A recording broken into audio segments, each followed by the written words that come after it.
We live, man. We here. Welcome back to No Name Wrestling Podcast here. Just the three of us today. Shout out to Nate and Lynn, who will not be here today. Lynn's on vacation, so shout out to him. And then Oh yeah, Nate. big money, big money. And then Nate is spending the day with his grandmother for her birthday. So shout out to Grandma Nate. Appreciate you guys for always coming through every week, every Sunday, man. We actually a little early. We've been starting a little bit later than that usual, but we're a little early today. So today's See what episode was happened. titled different. If you guys saw throughout the week, it was titled something differently, but I pushed that back simply because it's only us three. So today we're just going to be having some casual conversations, just pretty much talking about anything, man. I know there's some big things that have happened throughout the week, so we'll talk about pretty much just a random variety of different topic of conversations. If there's things that you guys would like us to discuss, also you can leave it in the comment section below. We could probably touch on some certain things that you all would like to see us touch on. But today, like I said, we're just going to be talking and kind of a little bit about a little bit kind of everything, man. So anything is on the table. Whatever you guys want to discuss is fine with me. I'm open to discussing anything. I know you got. I don't know if you saw it, Jay. You got Sheamus leaving I WWE. know that I told that right Yeah. before we came on here. Listen, from what I understand, he turned down their request to restructure his contract, which good for him because, quite frankly, especially over the last 5 years, Sheamus has been supremely undervalued in WWE. He's Never had getting some that of the icy most- title, man. It's right? crazy. Yeah, he's had some of the most memorable matches in WWE the last 5 years, including the War Games, the match with Gunther and Drew McIntyre, countless one-on-one bangers on SmackDown. Just a supremely under. He's in his early 40s. He's still ready to go. He's still in prime shape if he needs to be. So No, I don't. Sheamus in his late 40s, like Is he 47. in his, okay. Well, I'd still pick him over a lot of 20-somethings that are on the roster nowadays. Yeah, it's just Um, one when I think of like the fact that Oh, it's yeah, been 20 Sheamus is years. 48. Yeah, when I think of, well, I mean, it makes sense why they asked him to restructure. But guys, I saw it was like, yeah, and coming to an end, his 20-year WWE run. I had to sit back because I've been going through a lot of old snap, I'm old moments. Like my boy from back home, he sent me a picture. He's like at my sister's quinceañera. I'm like, quince? Like, oh my, because I remember her in diapers, bro. Like we were rocking since she was in diapers. I'm like, wow, a quince, right? My little brother's in driver's ed now. I'm like, oh my goodness. So Yeah, it's just time it's a flies, lot. man. It's a lot of like, oh my gosh, I'm getting old moments. So when I saw 20 years, I still vividly remember him debuting and winning that WWE title when he wasn't supposed to. Right? I vividly remember feeling like, when he first came out, I thought Sheamus was unstoppable. Right? The Bar. Right? That was something that I didn't think was gonna be that good and end up being one of the most, to this day, underrated. And I think as time goes on, you start to appreciate that tag team more and more. And so when I saw that, I was like, man, into 20 years, and he never got that IC title. It's just, I feel bad, but also too, yeah, you might be 48, but you don't look like 48. You No, he see does not. Sheamus, you see Sheamus any other day, you think he's still in his 30s. Yep. And so where he goes from here, it's probably going to be Yeah. AEW. Well, because- so I disagree. I really Sheamus to me is just built from the ground up to be a WWE guy. I don't think he fits in TNA or AEW, to be honest. And also he's got the social media stuff going too with the Celtic Warrior work. He could make a Celtic Warrior workout show. He could do a special on Netflix or whatever. So I think he's probably going to make it work without professional wrestling going forward, unless WWE comes to their senses and realizes, oh snap, this guy's a legend of our business. We should probably respect him a little bit more. But I don't think he'll be wrestling. You got a lot of friends over there too, so Yeah. And especially it's a shame because like I just feel like ever since TKO really was like the moment I felt like TKO really showed their hand. It wasn't just when The Rock got on the board, but when they specifically came out to the public and said, yeah, Vince cared about the families, we care about the money. The moment from there, and they was blunt with it, which a part of me respects, but like at the same time, they was blunt. Yeah, we don't care about that. We care about making as much money as possible. That's why we're doing the Netflix and the PLEs, the ESPN. Ever since then, I really feel like, even though Vince obviously had his flaws. Vince obviously had his issues. It just felt like there's certain wrestlers in WWE that Vince just knew not to disrespect, even though he's had a history of kind of doing some people dirty. I wouldn't have thought Vince McMahon would be like, yeah, I don't know what to do with the New Day. I never thought Vince McMahon would sit back and be like, yeah, I don't know what to do with Sheamus. The problem that we had with him was like, okay, you keep using these guys a little too much. Give us some of that new breath of life. You got NXT right there. Use them right. But it's just ever since TKO came in, like, if your name is not Roman Reigns, in Roman Reigns' bloodline, no pun intended, or Rhea Ripley, Bianca Belair, like Becky Lynch, like, other than, I feel like everybody is not safe. Other than them names I named. Like EO maybe now. Right? But everybody else to me is not safe. Charlotte, obviously, you good, but like, I think they look at everybody else like, I don't care. Expendable is the word I'm looking for. Expendable. I feel like they look at everybody as expendable except for a select like 10. Yeah. And that's just not right. Like, yeah, Sheamus at this point, yeah, he'll still give you some good matches, good feuds, but let's be real. Sheamus, if there's somebody I'm going to give a push to right now, there's probably a couple names I'm naming first. It is what it is. But he's still valuable. And I feel like TKO was looking like, I just see what happened with the New Day and Sheamus and the more people to come, what they tried to do with R-Truth. Like, there's value there, guys. Like, you don't have to be,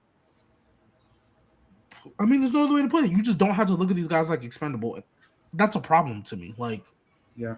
And I think that's the clearest difference. Probably wanted to take one of them pay cuts. No, they probably wanted him to take one of them pay cuts. Yeah, I'm sure that's what it was. And I'm saying that regardless of if any of us or anybody in chat thinks Sheamus would have been worth or deserving of that pay cut, if Sheamus himself looks at himself and believes that he's worth more than what TKO was trying to force him to take, then good on him for saying, yeah, blow it out your tailpipe, I'm gone.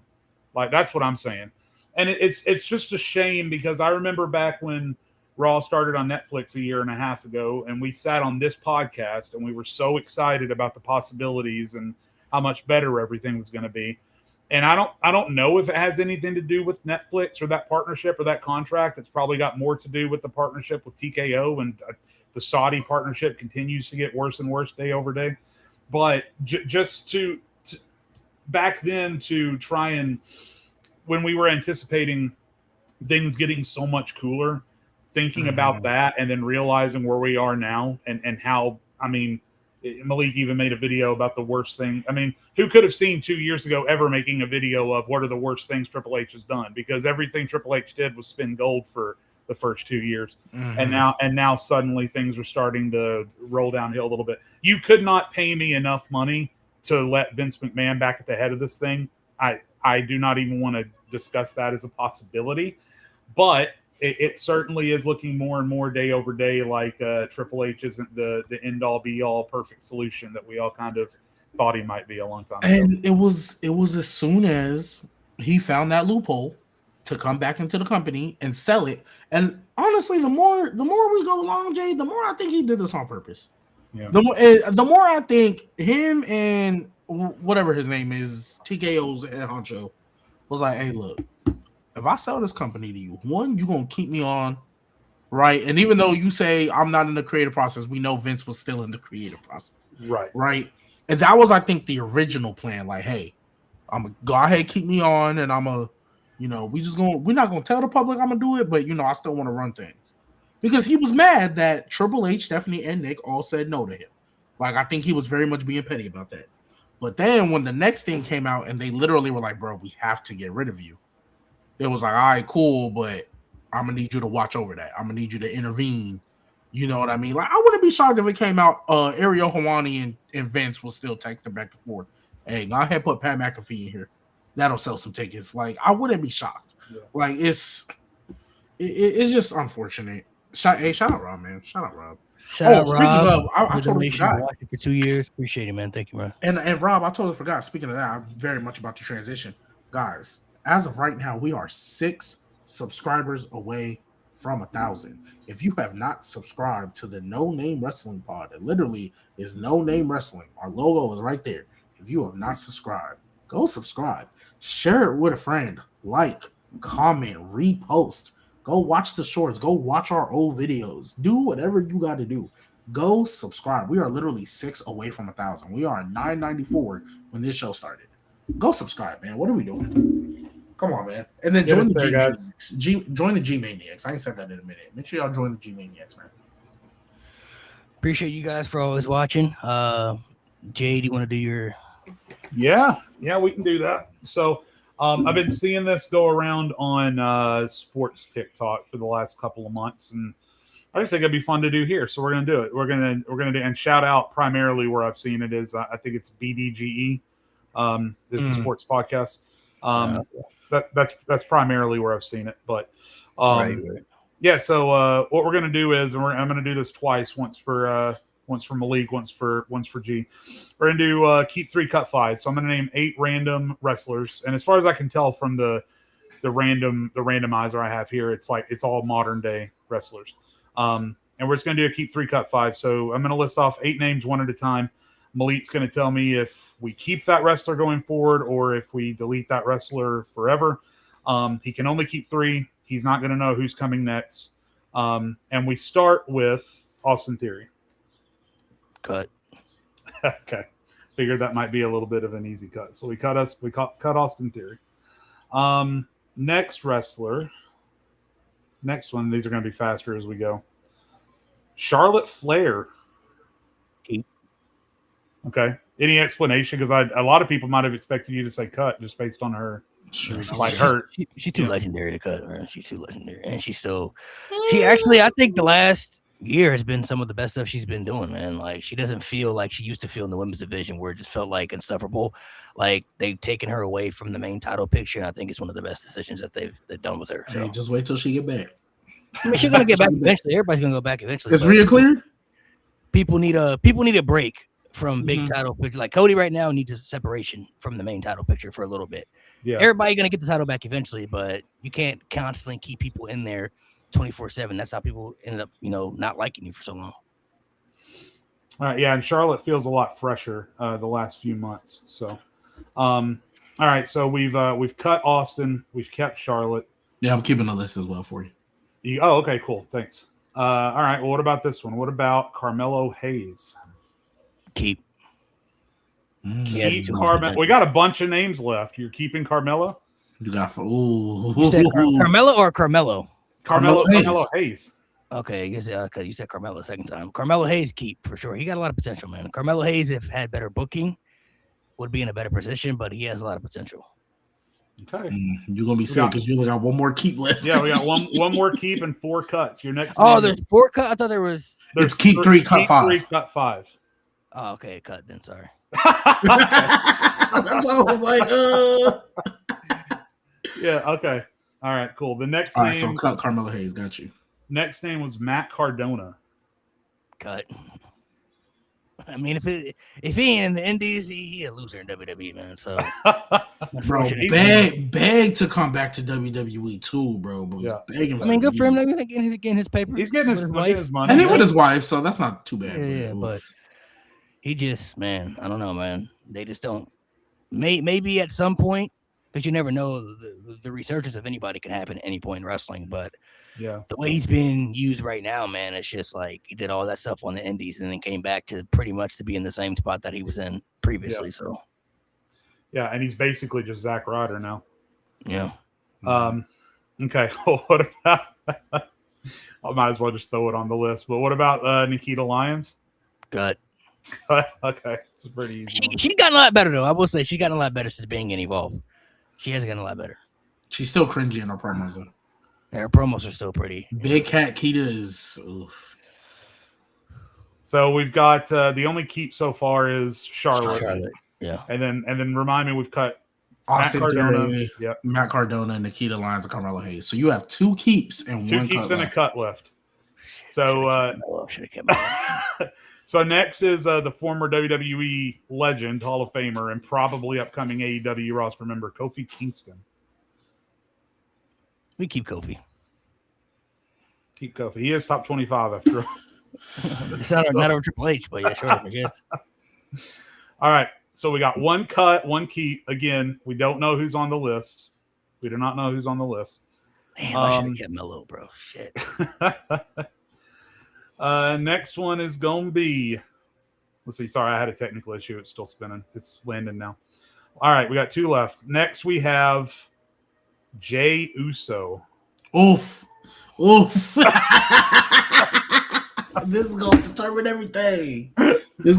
everything. Jay is tough because like Jay can give you some good stuff, but he can also give you some really bad stuff at the same time. So He's right in the middle. yeah, he's like right in the middle. I mean, shit. If I had a company too, though, I would take Jey Uso because he got popularity. He gonna make money. So Okay. So You gonna you're keep him? keeping Jey Uso. I'm gonna cut Jay. Cutting Jay. Let's see who this last one is. G, give us a rundown one more time of who he's All cut. right, so he's got one more keep left. He has cut Austin Theory, Carmelo Hayes, Matt Cardona, Nikita Lyons, and Jey Uso. He has kept Charlotte and Kofi. So this next person he has to keep no matter what. I want And to. I hope it's Jack Swagger. And I hope it's Jack Swagger. For anyone who hasn't seen this challenge before, the hope is that this person is better than the 5 people he cut, or at least in Malik's side. Yeah. Your last keep is new El Grande Americano. Oh, damn! Thank you. Yeah. That's pretty good. That was pretty good. Yeah, that was yeah. I'll take El Grande, one of the greatest right now, the greatest luchador of all time for sure. I would have kept Melo though. I would have cut Kofi right now, and I would have kept Carmelo. I should have just kept him the way I had him, but I didn't know like the rules and stuff, so I didn't know it was like after second so guesses. many people. So all right, let's run it for G now. Again, keep 3, cut 5. Keep 3, cut 5. First up, Roxanne Perez.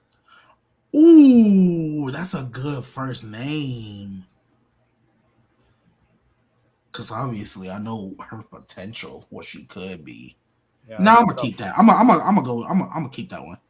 Okay. I don't think I'm gonna be too upset if like I have to cut other people for her. I don't think I'll be too upset, so I'm gonna keep her for now. Okay. Next, one of Nate's favorites, up and coming NXT star, Kendall Gray. oh, Oh my god, she's a hooper, bro. she is a hooper. Oh my gosh, she's a hooper. I didn't think I was gonna get another female on this list. Oh, And again, this is all random. I'm not picking these. yeah. Okay.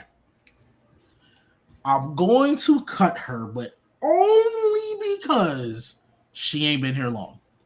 That's the only reason I'm gonna cut her. Because like if I get a Becky or if I get even like a Bianca or somebody that's been here a little longer, I'm not gonna be able to justify keeping Kendall. So I'm gonna cut her for now. Okay. But just know she's up next. She is the future. She's a hooper. Okay. All right. One keep, one cut. Next, we have the current WWE champion, Sami Zayn. Man, pack that nigga up, bro. Pack I'm not keeping that nigga, bro. That's the champ, though, man. Hey, man. Jinder Mahal was a champion, too, and nobody would keep him. So pack that man up. Pack Sami Zayn up. All right. One keep, 2 cuts. All right. Up next, we've got. Ooh, interesting. Drew McIntyre. Ooh, I'll keep him. Again, I'm not going to be too upset. Kind of same thing with Roxanne. I'm not going to be too upset if, like, I have to sacrifice other people for Drew. So I'm going to keep Drew. Okay. So Roxanne and Drew have been kept. Kendall Gray, Sami Zayn cut. Yeah. So you got three cuts and a keep left. Yeah, absolutely. Oh, and this might be the pendulum of the list right here. Braun Breaker. Oh. Okay, so if I'm gonna be real, the only way I'll be mad is if like Roman Reigns or Obafemi's on here. If I get a Roman Reigns or Obafemi, I'll be mad. But like realistically, I'm not cutting Braun Breaker. Cutting Braun Breaker. I gotta keep him, bro. I have to. Because if I pass him up and then I'm left with like Apollo Crews or Uha Nation, whatever his name is now, I'm gonna be sick. So Okay. let me lock All right. Well, so we kept Roxanne, Drew, Braun Breaker, Braun. Yeah, I got rid of Kendall and Sammy. Even though I cut did not Kendall, want to get rid of Kendall and Sammy. You are cutting Lash Legend. Oh yeah, that's fine. Okay. So we got 2 more cuts. And you gotta wait on them for a second with this randomizer because I didn't expect you to leave me with 3 cuts at the very end. Yeah, this is Drew and Braun. I can't. Lash Legend, Damian Priest, acting champion, former world champion. Yeah. Get the web over out here. No big deal so far. Last cut. Drum roll. Last cut is Zarya. Okay. Oh, we got. That's a good list. Zarya though. Hey, look. That would have been a tough one. Would you have that would taken have been a Zarya tough over like Roxanne? Would you have taken Zarya over Roxanne? Maybe because I'm a firm believer Zarya shouldn't lose another match for like 2 years. Yeah.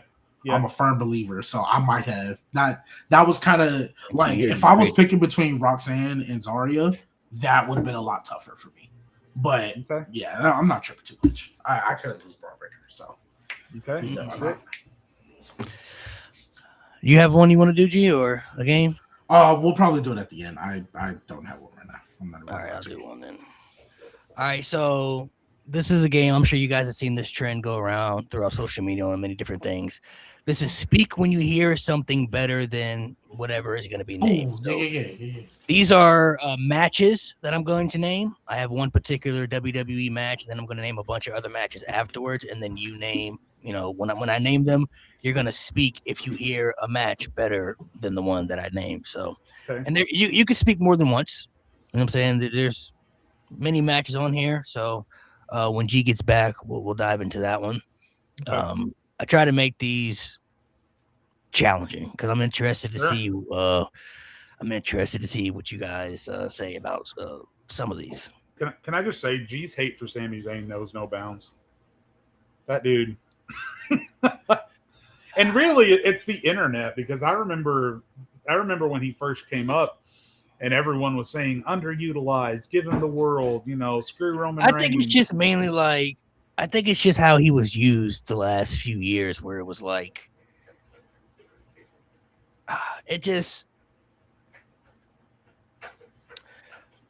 the way they portrayed his character over the last few years just felt like it should have been the opposite of what we were getting. Like he's talking about challenging for the world title, but then he goes after the mid-card championship. So basically like you're backtracking everything that he just said. And then he's fighting like Karrion Kross, but portraying like, an underdog kind of, where he's asked to like overcome the odds against somebody like Karrion Kross, but Karrion Kross was a guy who could barely even win matches on TV. Right. So why is Sami Zayn portraying an underdog when he's beat Gunther, main event at WrestleMania, beat guys who were more superior on the roster at that time over Karrion, but he has to overcome the odds against that guy? Karrion Kross couldn't even win a match. Could barely win matches on TV. Yeah, I mean, I could see, when you put it that way, if you're talking about just the booking, I guess I could understand that. Where I draw the line, though, and I can't remember who said this. It was either Vince Russo or Jim Cornette. I can't remember which one said it recently. But one of them said that you can't put the belt on Sammy because that's not what a champion looks like. Like, that's one of the stupidest things I've ever heard. A champion looks like whatever the company wants the champion to look like. It's got nothing to do with a beard or a six-pack or muscles or whatever case you want to make. A champion looks like whatever the company who's booking the champion wants him to look like. If Jim Cornette's running a wrestling company and doesn't want to make Sami Zayn the champion, more power to him, although I think there's probably a reason guys like Jim Cornette and Vince Russo aren't running wrestling companies right now. That's neither here nor there. Right. But I think that's a stupid way to look at it. I don't agree with that at all. Hey, as Jade, I have a baby situation going on right now. I'm sorry. I'll be right back. Okay. But yeah, hate Sammy, like Sammy, but to make your argument all about, he doesn't look like a champion. Get out of here with that. I think there are certain people that give off the superstar aura magnitude where you can feel like they belong in the top position. But I mean, Rey Mysterio was the world champion, bro. And Rey Mysterio is like $150 compared to like people on the roster. But Rey Mysterio is somebody that you could see as a world champion based off his popularity, his connection, and the stories that he's involved in. Like, there are certain guys who are smart, like the Daniel Bryans, the AJ Styles, the Shawn Michaels of the world. Like, those guys more than capable of being world champions, mainly because they're great wrestlers. But those guys didn't have to be the biggest, muscular guys to be put in that position. Those guys were able to do things in, certain aspects that other people weren't able to provide.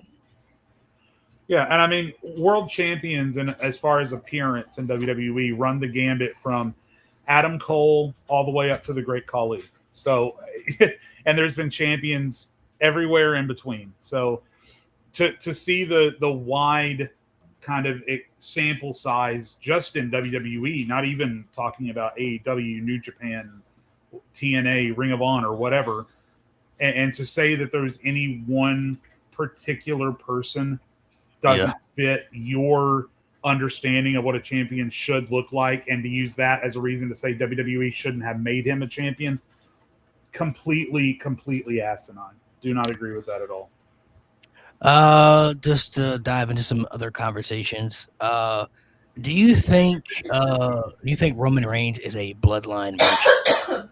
Do you think some people believe that he can't do things without the bloodline attached to him. He can't provide good quality stuff unless it's surrounded by the bloodline story stuff, which I understand that aspect because the best stuff he's done in the last 6 years has been bloodline stuff, right? When the bloodline was, sure. All that stuff. Yeah. I don't know if that makes him a bloodline merchant, though. I think he's more than capable of doing things outside of the group, even though they've repackaged it. But what do you think? So my retort to anyone who says that, I'll put it that way. My retort to anyone who says that he's a bloodline merchant would be, to my recollection, nobody in WWE or out of it, online or whatever, before 2020 gave a flying flip who was bloodline and who wasn't. Nobody talked about it. The Rock would make mentions that he was in the NOI family. Michael Cole would mention that, so-and-so's in the NOI family. There was no mention in storyline of the bloodline, or it was never a key part of the story ever until Roman Reigns. So in my opinion, I don't even think the argument for someone being a bloodline merchant even starts until 2020, when Roman Reigns introduced the bloodline as this dominant storyline on WWE television. Now, if you want to tell me someone like a Jey Uso or a Solo is a bloodline merchant, if you want to make that argument, sure. If you want to make the argument that Solo wouldn't have gotten anywhere, if Jey Uso wouldn't have gotten as high as he did without being attached to the bloodline story, I'm at least willing to listen to those arguments. I don't think it applies to Roman because I think he started the whole thing, quite honestly. Interesting. So you think because he's the guy that made it popular, per se, it keeps him out of that conversation? Yeah, he's the guy that started it. So you can't say that he's leeching off of the bloodline to become the tribal chief, to end up doing everything that he did. Because even though people knew who the head shrinkers were, and people knew who the Rock's dad was, there was Peter Maivia. There was no, like, the Rock didn't instantly, when he came in and became what he became, he almost never mentioned being Peter Maivia's son, because even though people knew who that was, it didn't have grandson. I apologize. It didn't have that kind of pull. You couldn't come on TV and say, I'm the grandson of Peter Maivia, all hail, because no one really cared. I mean, so I don't think anybody really gave weight to, I'm in the bloodline, I'm a member of the Anoa'i family, until Roman came on and wore the Ulafala and made the tribal chief a TV goal, like a TV thing. No one really understood what that meant. So, yeah, I don't think you can have that criticism of Roman, because he saw that story sitting there. He said, I am a part of this great family. People do respect the people in my family. So I'm going to use that as a way to lift myself up on television. Just because no one else came along and did that before him, that's not Roman Reigns' fault. So But now Fair. that Roman has done it, if you want to have that criticism of guys like Jay or Solo, I'm willing to have that conversation at least. But no, I don't think that's fair for Roman at all. Fair. All right, so to get back to this right here. Yeah, my bad. This is speak when you hear a WWE match better than the one I'm going to name. So the match is John Cena versus CM Punk, Money in the Bank 2011. Oof. And it's speak when I hear a match better. Yep. Speak when you hear a match better. I'm here. I'm listening. I'm just shutting my door. Yeah, so I'm gonna name a few other matches afterwards, and you just speak. If you want to put your 2 cents in and some of your receipts why you think that match is better, you can say why, or you can just say one thing and just keep it quiet and just keep people speculating. However you want to do it. And I'll participate as well, just to make it more interesting. All right, so speak when you hear a better match than CM Punk versus John Cena at Money in the Bank 2011. And for those in the chat, you can play along as well. Even though you can't speak, you can comment below. First match, we have Daniel Bryan versus Brock Lesnar, Survivor Series 2018. Okay. Gunther versus Randy Orton, Clash in Berlin. Kurt Angle versus Shawn Michaels, WrestleMania 21. I gotta speak. I gotta speak. I gotta do it. I'm speaking on that one. I gotta do it. Yeah.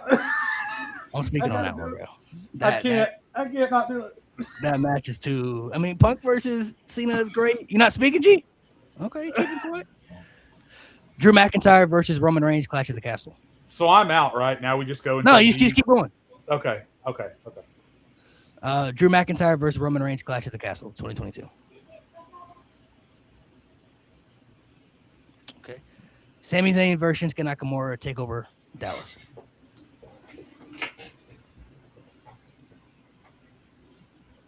Keep it quiet, okay? Johnny Gargano, Adam Cole. I don't care what you talk about. I don't care what you got going on. What? I don't care. So let me explain why I was quiet on Kurt and Shawn, but I'm talking here. Because my reasoning for not speaking on Kurt and Shawn is because the emotion behind the match is something I value a lot. Right? And I'm not saying Kurt and Shawn couldn't give you emotion, but like the emotion of Punk at the time going in to face Cena in Chicago, that was a lot. Johnny Gargano and Adam Cole, even though it was supposed to be Tommaso, the emotion in that match was so much. And to me, that is like a top 5 WWE produced match of all time. Like, there's not a lot of things I'm going to take over Johnny Gargano and Adam Cole. So Jade, you can either speak or you keep it quiet. I think, yeah, G had a more visceral reaction than I did, but I'd speak on, yeah, okay. The story with Punk and Cena was great. The crowd is really what sends it over to the edge, but I think just the in-ring quality just outbalances all of that with yeah. So yeah, I'm speaking. We got a couple more. Brett versus Austin, WrestleMania 13 submission match. I'm speaking on that. We talk about emotion too. That's the greatest double turn we've ever seen, probably. Like that literally helped catapult Austin into the Austin 316 stuff. And then Bret Hart went on a great heel run before obviously the Montreal screw job. But I would definitely speak on that one for sure. I'm close. I know I'm not supposed to talk, but I'll just say I'm close. I mean that, but yeah, I'm not going with that one. Good. Undertaker versus Batista, WrestleMania 23. Cody Rhodes versus AJ Styles, Backlash 2024 in France. Mm-hmm.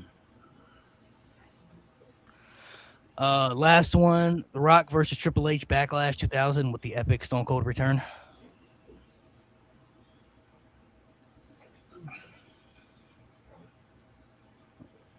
Everybody's quiet still? Okay. All right. So only a couple of speaks. It seemed like Angle, HBK, Gargano, Cole. Those were the main ones that were spoken about. Yeah. I think that's fair. I feel you on the Austin Brett one, like Grady. I do. I do. Oof. Yeah, you know me and Brett. You know me and Brett. So I kind of can't give him love. Sorry. No, that's crazy. Austin Brett was like that's like top 3, top 5 WrestleMania match ever probably. That shit is like very very like story driven in a match that wasn't supposed to work the way it was supposed to because Stone Cold's not a submission guy. So like the fact they were able to make that work. I mean Brett is, but the fact they were able to make it work, that's pretty crazy. That's pretty crazy. Let's see.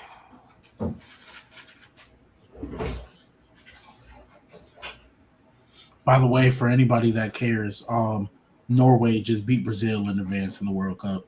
Oh wow, that's crazy. Shout out I don't Norway. even watch Beat the them, World beat Cup. them, beat them 2-0. Beat them 2-0. 2-0. Wow. Who's left? I don't know nothing about the World Cup. So Mexico plays England in a couple of hours. That's a big one. Yeah, that's it because Mexico hasn't gave up a goal all FIFA World Cup. And then USA plays on Monday, and the big deal about that game, USA still in it? Yeah. USA last game, their best player got a red card when he shouldn't have. So he apparently, if you get suspended in the second half of a game of like with a red card, you can't play your next game either. Right. But FIFA rescinded that because Yeah, it was an unfair red card. People are mad about it. Yeah, So well, he shouldn't. Yeah, he's playing, but he shouldn't have got the red card. Like you watch the replay, it wasn't a red card, but it is what it is. So yeah, so that's the big deal. Mexico and England, that's gonna be cinema. And then freaking Cape Verde almost pulled off the biggest upset too. So yeah, that was lit. But yeah, so Mexico and US, if they keep going on their Cinderella runs, the only way they would meet is in the World Cup final. So that's what people are kind of hoping for as well. But we'll see. Yeah, I don't know nothing about soccer, so I know enough for the World Cup. I don't really care about it anywhere else, but I know enough for the World Cup. So to dive into some other stuff here, let me ask you guys because I made a video about this the other day. There was a Mount Rushmore of. I got another one coming out today of the best and the worst, but I put out the worst one first. Mount Rushmore of Triple H's worst booking decision so far since taking over creative. What would you guys have in your spot? From the ones that I had Gunther tapping out to Jey Uso.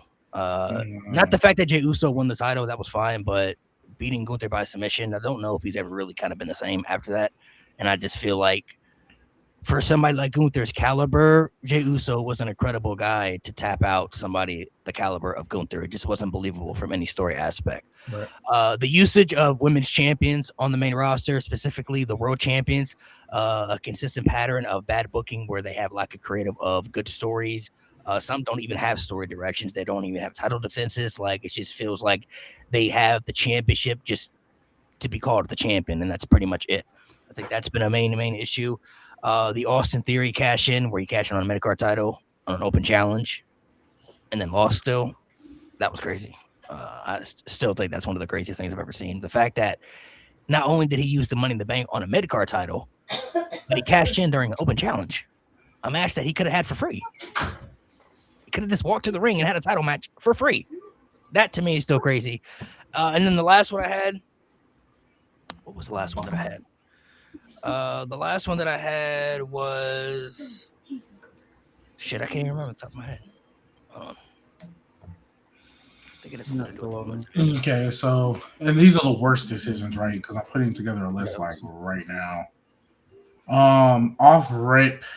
Oh wow, that's crazy. Whoever just said it in the chat because I literally just thought the exact same thing. Off rip. Oh, the New Day heel turn fumble. Oh yeah, that's a big one. That is. Off rip, and this to me killed any chance that the women's division was going to get better. Aaliyah and Raquel, your inaugural tag team champions. That was the first time I was like, is Vince back? Because that was stupid. That by far was horrific. The New Day heel turn as well. And by proxy, your tag division. Like, even though I don't like the name, New Catch Republic should have been used. The Creed brothers should be used.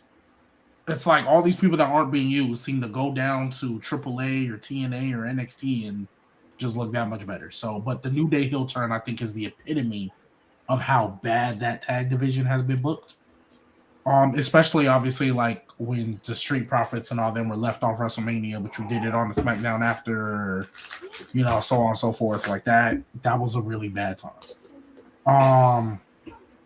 The Wyatt Six,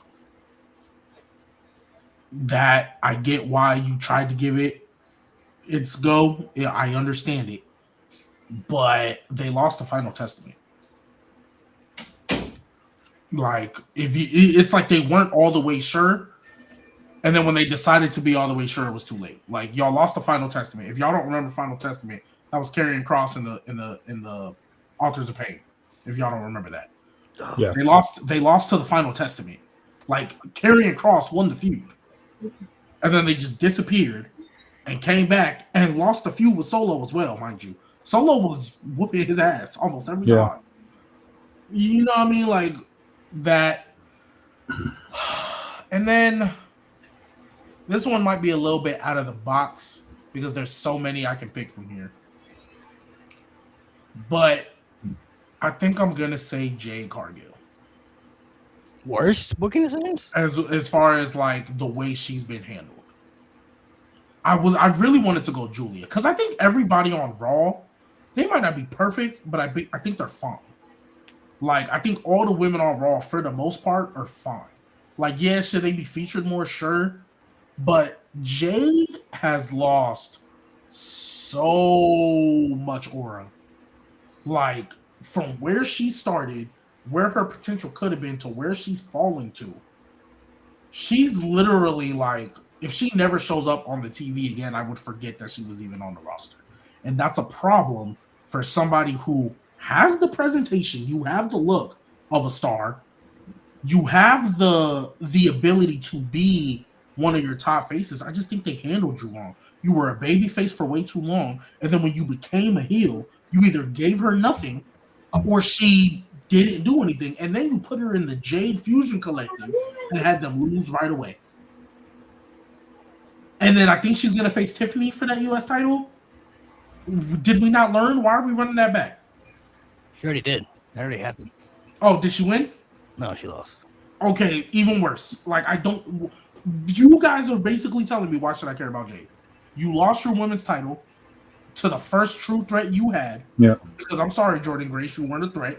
You lost your women's title to the first true threat you had in a 3v1, lost the rematch, and then lost to Tiffany, who you squashed when you first faced her. Why should I care? I don't care about the group. I don't care what you're doing. And to put them in 6-woman tag team matches. So the Jade Fusion Collective has zero aura. No aura. What little aura they do have comes from Jade Cargill, who, like you said, has slowly been exhausting her aura. And then they put them in 3v3 women's matches against Charlotte, Tiffany, and Chelsea, a team that drips with aura. So all you're doing when you slap them out there in these matches is continuing to expose how they do not belong out there. They do not belong out there as a unit, and it's killing Jade Cargill's momentum.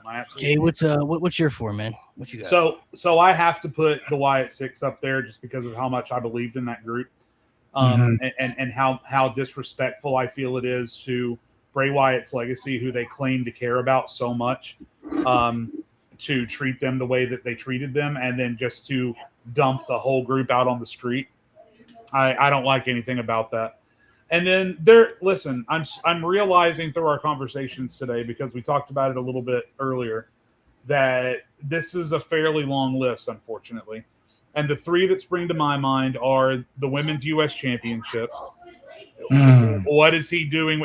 And the IC title is almost on that list. If they didn't have the Becky Lyra feud that was so good, the IC title would be on this list too. But right now it's just the U.S. title. Everything that The Rock did in 2025 with Travis Scott, their involvement in the main event. I forgot about that. The Elimination Chamber. Everything with The Rock and Travis Scott was garbage. The Rock is getting old right before our eyes and couldn't keep up with his own promo half the time. Travis Scott's involvement in the main event of WrestleMania completely tainted John Cena's history-making win. made Cody Rhodes, who had been a very smart, capable babyface up to that point, look like a complete moron in the main event of WrestleMania. None of that was good. And then lastly, again, and this one's personal to me because of how much I believe in her and how I believe she is the most talented, underrated member of the Four Horsewomen, and that's the handling of Bayley for the better part of 2 or 3 years. To have Bayley on your roster, to have her show in multiple times throughout her career on NXT and on the main roster, how capable she's been, for Damage Control to be such a failure after coming in with so much hype.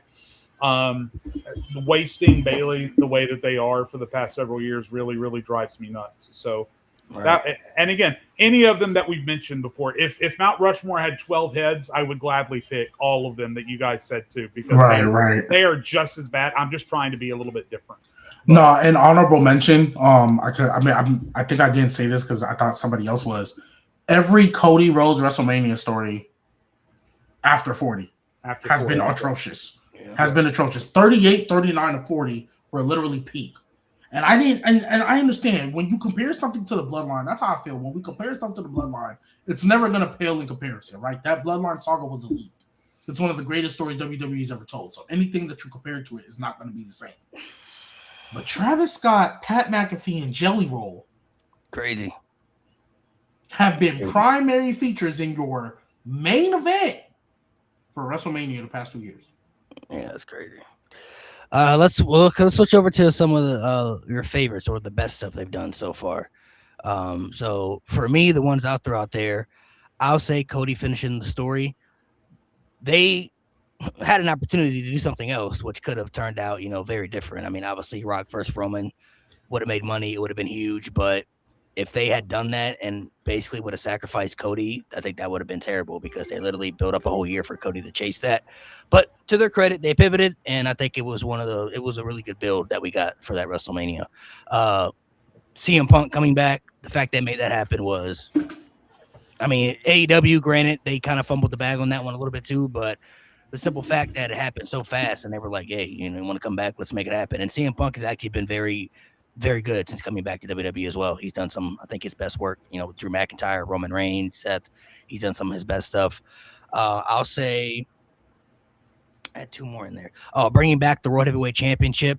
The Universal Championship was one of the most cursed titles that I've ever seen in my life. I mean, if you look at the trajectory of the history of that championship, the people that won it, how it was utilized and stuff, and it gave us two champions on the roster, two world champions on the roster that was needed at that time. Because if you remember, when Roman was holding both world titles and they made it into one championship, Seth Rollins and Bobby Lashley was having to fight for that U.S. title on Monday Night Raw with Austin Theory and stuff, and that was like the most important title they had on the Raw roster for a minute, and that was kind of hurting the brand for a while. And then the last one, honestly, I'll say the Judgment Day. There have been so many people that have touched that group that have had a lot of success individually. Rhea Ripley became one of the biggest stars in the women's division. Liv Morgan became a top star in the women's division. Damian Priest got a world championship run because of it. Dominic Mysterio became one of the top heels of the modern era. Guys, and even like Carlito had a nice little role in there as a comedy gimmick. It gave R-Truth the resurgence of doing stuff on the roster, which led to his release. That when he got released, it had this outrage on social media where people wanted him to come back. I think the Judgment Day stuff was a big part of that, the stuff that he was doing in that group. And then you can look at people like, JD McDonough, Roxanne, don't really know what they would be doing on TV if they weren't in that group. Like JD McDonough probably be backstage doing nothing. You know what I'm saying? He'd be on main event. Yeah, he'd be doing nothing, but he's been featured a lot, doing some good stuff, tag team stuff with Finn Balor. Raquel, my gosh, the best version of Raquel has been in this group. Her resurgence, she doesn't have to come out and do the back flex anymore and smile like she's a baby face. Like, she's improved so much in this group that there've been people like, caping for her to get like a world title push at some point, like wanting her to beat Liv for the world championship. So I think even though you could probably argue maybe the group's gone on a little bit too long, it's had a lot of success even through the resurgence of many different people plugging in out of the group. Like it's been handled very well, I would say. A lot of people who've touched that group have either gotten championship runs that they probably would have never gotten, or they've been elevated up further that you probably didn't know they would get to. Yep, I would agree. I would agree with the Judgment Day. Honestly, that'd probably be one of mine because you're right, and also how much of a failure that group looked to be early on, right? Yeah. That group looked like it was destined for failure because all they were was a meme. If the main eventers are in the ring cutting a promo that matters, Judgment Day's music's going to hit. It's going to lead to a tag team match in the main event, and then Judgment Day is going to lose. I mean, that's what they had. Rhea and they had nothing else.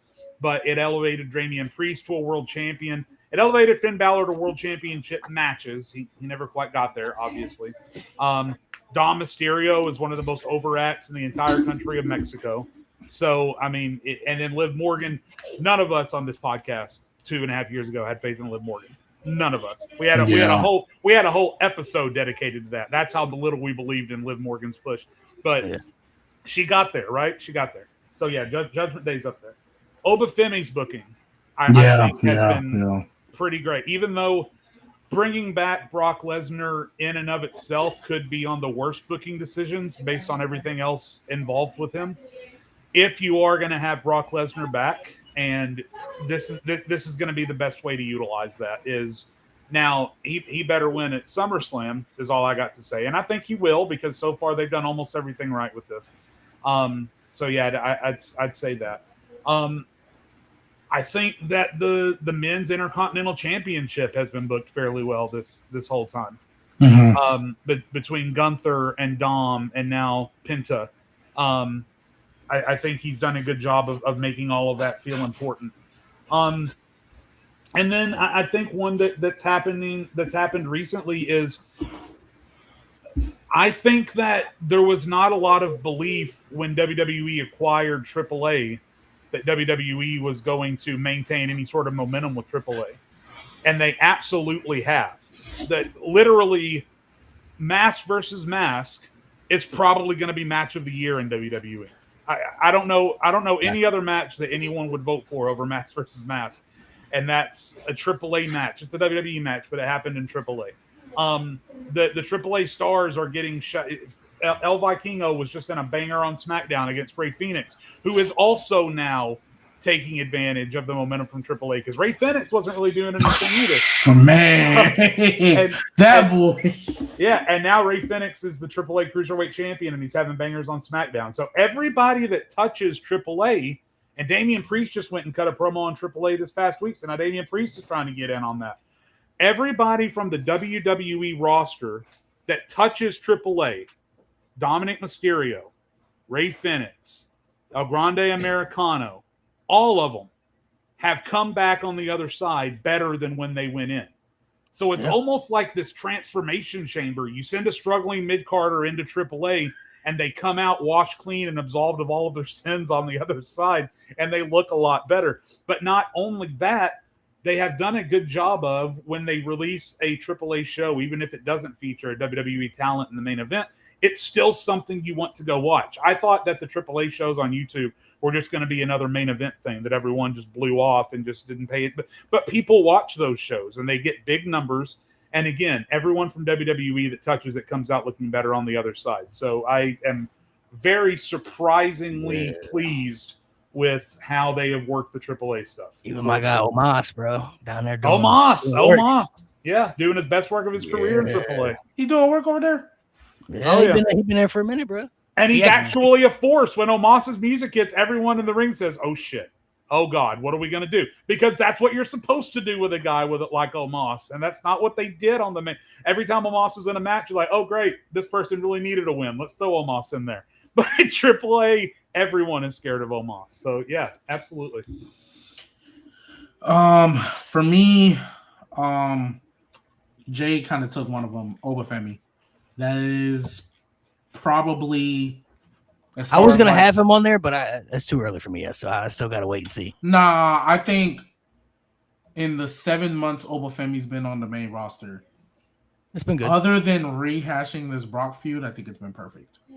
That's even been good too. And then granted, the Brock feud, I think I will admit I reacted a little too soon, just because I was like, why are we doing this again? I didn't think Obafemi needed to take a loss, but nevertheless, I think Obafemi, I think he's been handled relatively flawlessly in the grand scheme of things. So like I said, you put him in King of the Ring, he better win. And he did, and it makes sense that he's not going after a title right now, so that we can get these other matches out the way, and then he'll win it later. No problem. I'm gonna give love to the U.S. title until Sammy won it. Yes, that's very much Sammy hate. But the U.S. title, for the most part, in my opinion, was really taken care of well and was actually important. You know, Ilya, Mello, I think Trick is doing good stuff with it. I think the U.S. title has been relatively featured really well. When, let's be real, I think that was one of the first things Triple H wanted to do is make that title feel important. You know, I still remember Bobby Lashley and Tommaso Ciampa, and they made that feel like a big fight feel. And Tommaso Ciampa was the Mrs. Lackey.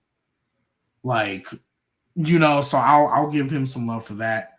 I also want to highlight, for whatever reason, he seems to have a really good ability choosing perfect people to book the shows except for the main roster.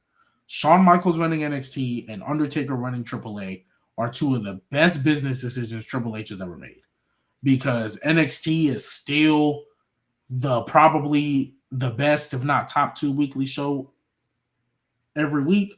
And when I found out Undertaker was running AAA and what they was doing down there, I didn't even know Undertaker wanted to be in creative like that. I'm sold. And I'm assuming he's the one who made that decision because I don't see anybody else doing it.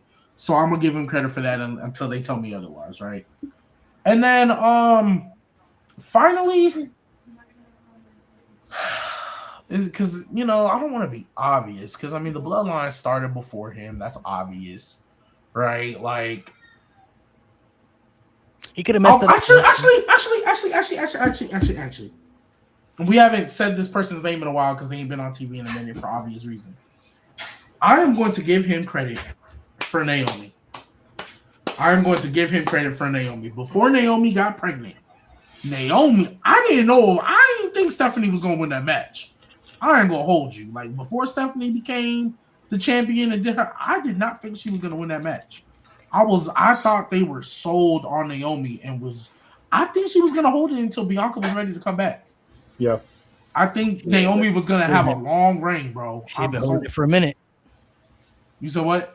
Well, eventually they would have changed their mind, right? But I think she would have walked in and out of Mania as Women's World Champion. Me too. Like, I don't think it would be Liv. I think they went to Liv because Naomi wasn't ready. Actually, I lied. I think Stephanie would have won it at Mania. I think they still had plans to give her the title, but I think Naomi would have had a really good reign. Like, I'm gonna give her Naomi that proceed with caution, and it was organically built. Like, it was good. Beautiful. Like, I'll give them credit for that. They actually made it up.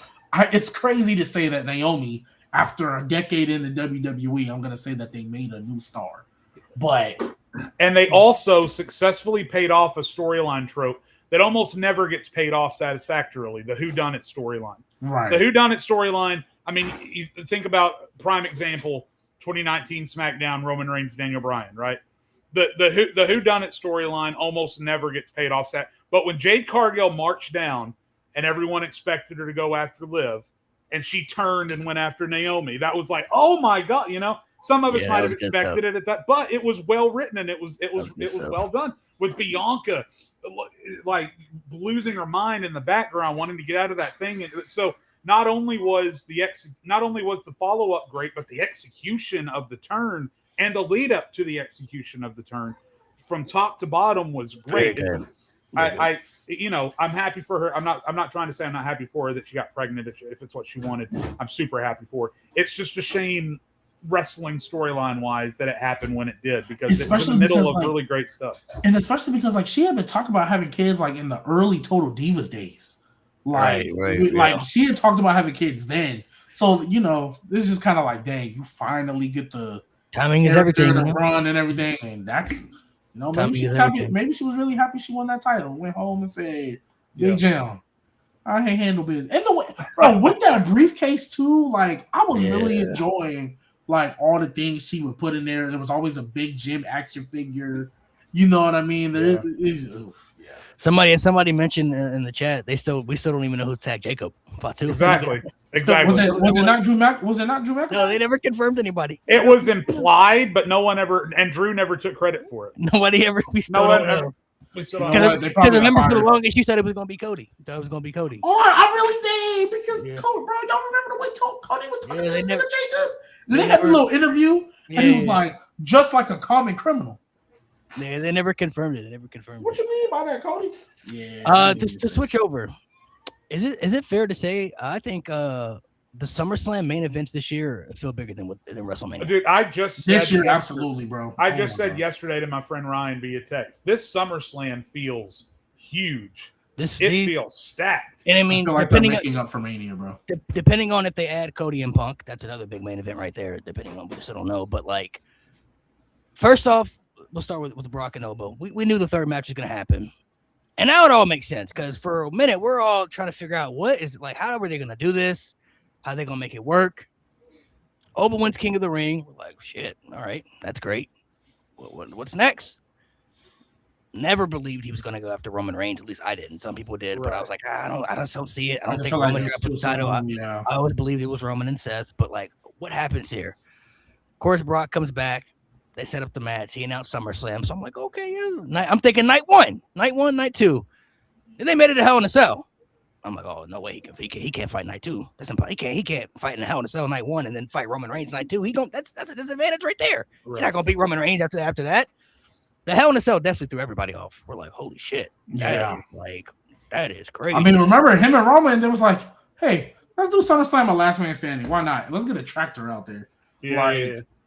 Hell in a Cell was pretty crazy. And then when they said some people don't like this. I get WWE bended the rules. You know, they moved the goalposts a little bit because, you know, when you won King of the Ring, you're supposed to get the title match at SummerSlam. That's what they told us. So I get, yes, they bended the rules a little bit, but it does make sense for the story they're telling because, number one, Obo's been waiting for Brock to come back. Every week he's been cutting promos about Brock. Where you at? You know what I'm saying? You ducking me? Yeah. Like he's been waiting for Brock Lesnar. We already knew that match was bound to happen. It's a Hell in a Cell match. So there's no logical explanation to me for him to fight in a Hell in a Cell match if it's going to be night one. Yeah. And then the next night he's supposed to go fight Roman Reigns. We're talking about the tribal chief Roman Reigns, and y'all expect Obafemi to have a competitive match after he goes through Hell in a Cell with Brock Lesnar and then fighting Roman Reigns? Yeah, that's not happening. But number two, they I'll let you get a second, Jay. They didn't have Oba put his King of the Ring spot on the line, and they didn't take it away from him. Oba said, I earned that the championships are going to be there. Don't matter who the champion is. That opportunity will be there for me when I'm ready for it. I'm going to go ahead and handle this Brock Lesnar stuff, get this out of the way, and then I'm going to go after the championship. That, to me, just makes Oba look better because he beats Brock in a Hell in a Cell out of all matches. Assuming, let's say, Brock also officially retires, that match. He just retired Brock in a Hell in a Cell. He's got all the momentum in the world now to go after the championship if it's going to be Roman Reigns, right? So I think this actually been one of the better feuds they've done all year. I know a lot of us had mixed feelings about Brock coming back, and we were all kind of skeptical about the feud at first. Even when Brock came back, we're kind of like, oh, is it really needed? But it's been done pretty well, especially for Obafemi in the end. And I think Brock actually likes working with Oba. I think you can see it in his eyes when he talks. I think he sees. I think Brock is looking at it the way we like. If he's going to go out, who can he work with to help utilize, to help make bigger? And I think he looks at Oba as the way we all do. Like, this is the guy. You know what I mean? Like, this is somebody that can be big for you guys for the future. So, that alone right there is just a Hell in a Cell.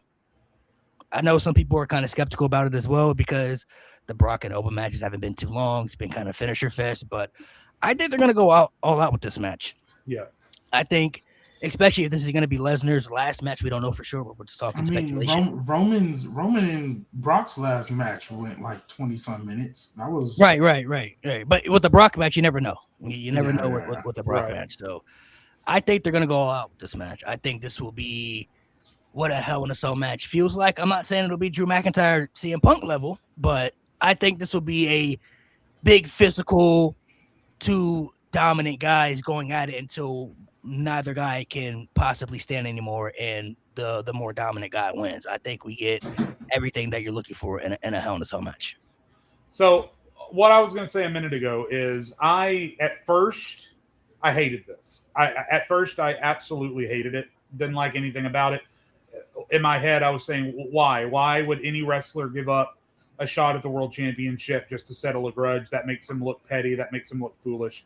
But the more I sit with it and the more I think about it, the more I come around to it.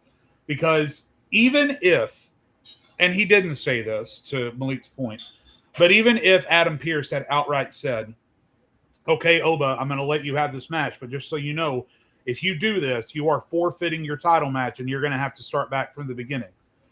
I think I still would have been okay with it because that shows a level of confidence in storyline with Obafemi to say, you know what? I already ran through the entire roster. You want me to run through the whole roster again? Say less. Fine. I did it once. I'll do it again. So I think it makes Oba look like, because he exudes confidence in his walk and his promos and in his matches and everything that he does. So I think that it sort of provides a little bit of like narrative harmony that Oba would have that confidence in himself to say, fine, I'm going to give this up for now. I'm going to run through Brock and then I'll run all the way back to the entire roster and I'll get my title match again. And with Brock and Paul, I think listen, I say a lot of negative stuff about Brock and it's all deserved and I mean every word of it, but just talking about wrestling, I think Brock understands the best way for him to go is to transfer his aura to someone else on the way out, right?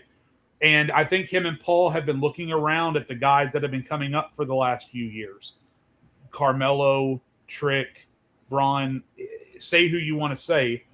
I think they've been looking around and they've basically been saying no, too little, not good enough at promos, not strong enough, doesn't have the aura, not believable, wouldn't happen. And then here comes Obafemi, right? And Triple H says, what about this guy? What about this guy with the look and the talk and the performance and the size and the confidence and the crowd support? And finally, Paul and Brock said, you know what? That's the guy. So if I'm going to be here and if I'm going to go out on my shield, that's the guy that needs to do it. So I think the more that I think, at first I was just like almost everyone else on the internet. I hated it. I thought it made Oba look stupid. It made zero sense. But the more I started to I was like, you know what? This is happening. I need to try and find a way to accept it. And I started thinking about it a little bit more. And suddenly I realized it makes all the sense in the world for Oba to have the confidence to say, let's put everything on hold right now. Let's run through Brock. And if I have to go all the way back through the roster to get another title shot at the end of the year, that's exactly what I'll do. So I am okay with it now. I've gotten to a point where I'm okay with how things have gone and how the story has played out. So yeah, I'm good. I'm kind of in the same boat as far as like I didn't think we needed a trilogy at first. I thought it was pointless. I thought, okay, if we're gonna do the trilogy and he just lost, don't put him in King of the Ring because how are you gonna get around him not challenging the champion at King of the Ring, right? Absolutely, YouTube, because TKO is still a liability, even though Road Dogg isn't, the greatest. If they still have to answer the TKO, who knows, right? Because I thought Triple H coming up here was going to be great, and once TKO started being the person he had to answer to, all of a sudden his decisions ain't really hitting the same, right?